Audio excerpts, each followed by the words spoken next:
Folks, thank you for tuning in. Make sure you like, comment, subscribe, do all that good stuff. And I appreciate you being here today. Listen, I pray for your well-being and I pray for your family. And if you have any void in your life, that void can only be filled with Christ the King. Listen, folks, I'm excited to get into this video because we're going to be talking about what happened to wrestling. What happened to wrestling?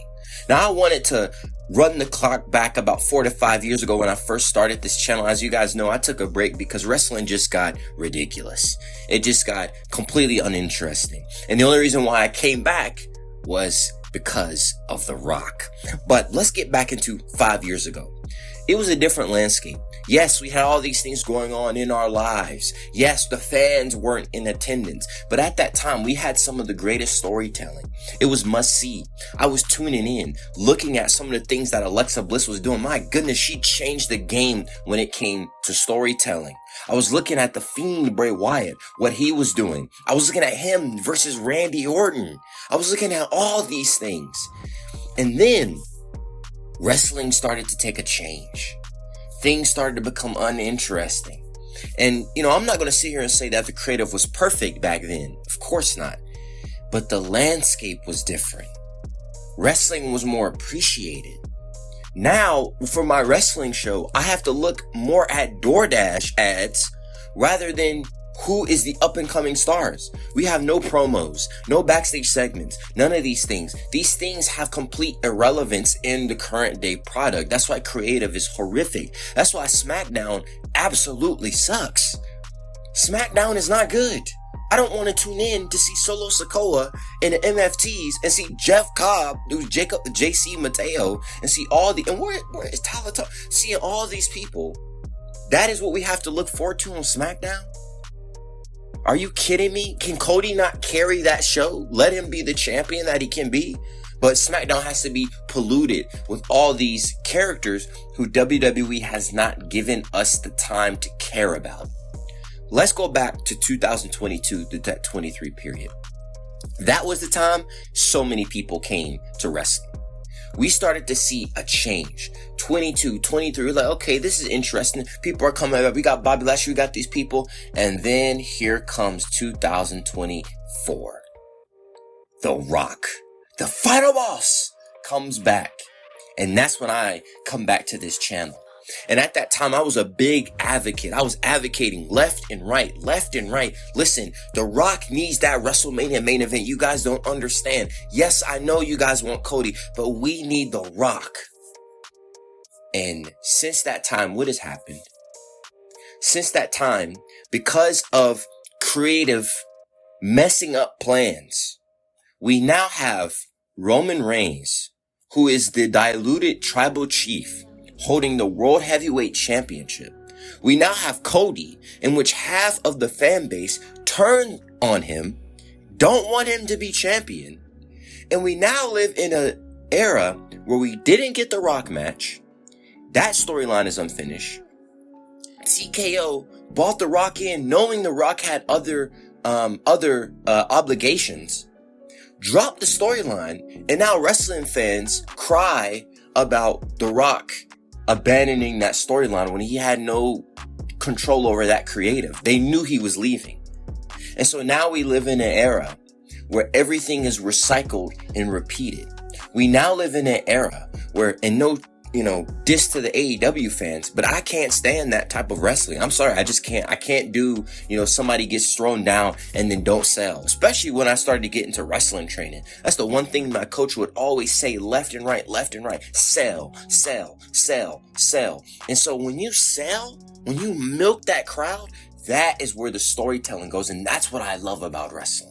I love the storytelling. That was my favorite thing, to do the practice matches, because I get to tell a story in my match.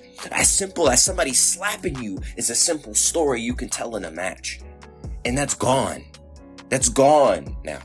Now we have to do 18 Canadian destroyers and I'd hit my finish and you're going to kick out at 2.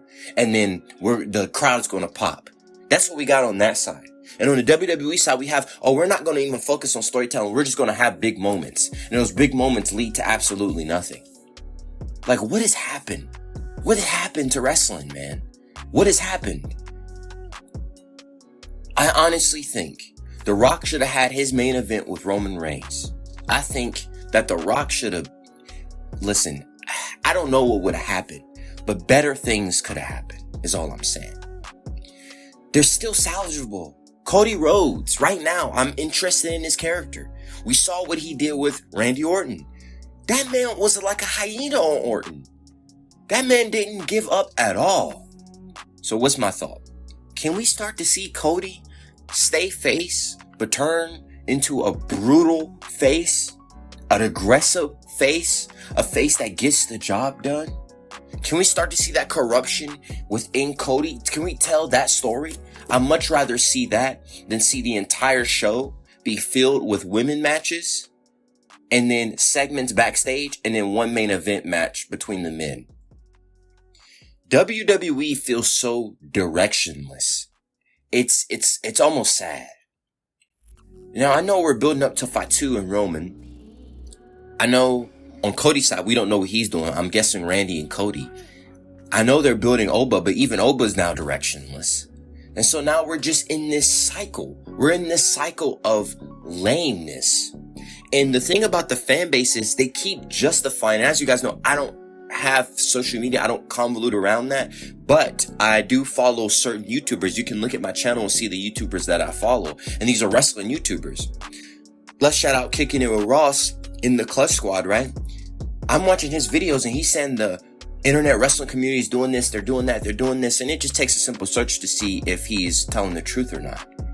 And you guys, and not saying you guys who are watching this video, but the internet wrestling community justifies lame booking by taking scraps. It's ridiculous. Somebody has every potential to cook a feast for you every night, to cook a feast. And what they're doing is they're not even going to the feast. They're not even going to the trash. They're going to the furnace, grabbing the burnt crumbs from the furnace and then feeding you that. And then we're like, oh, this is so good. And we're clapping as we're eating the feast. WWE can change for the better. It's not impossible. All you got to do is reshuffle the booking. Just make things make sense. Change the characters. Why is everyone having to be a walking advertisement? Why does everything have to be safe? You operate in this gray zone. Make it believable. That's all you have to do. Why is LA Knight showing up saying, yeah? No, let LA Knight go out there and showcase who he is. This man can literally go backstage, just start attacking people. Just start having him be a hothead. I remember back, if you go back and you look through the Ruthless Aggression era, every character served a purpose, down to Bob Holly, down to Fit Finlay, to William Regal, to Jericho. Every character served a purpose. And now we don't have that anymore. And that is the sad thing. That is the destruction of wrestling. Now, what are our purposes? Is to do an advertisement for Ram, Slim Jim, and Riyadh season. That is our purpose now as wrestlers. What? That's ridiculous. WWE banks on big moments and name recognition, yet their creative lacks. We need a change. We need a definite change. It's time to start doing things differently. Thank you guys for checking out this video. Make sure you like, comment, subscribe, do all that good stuff. I thank you for being with me. Take care and be safe.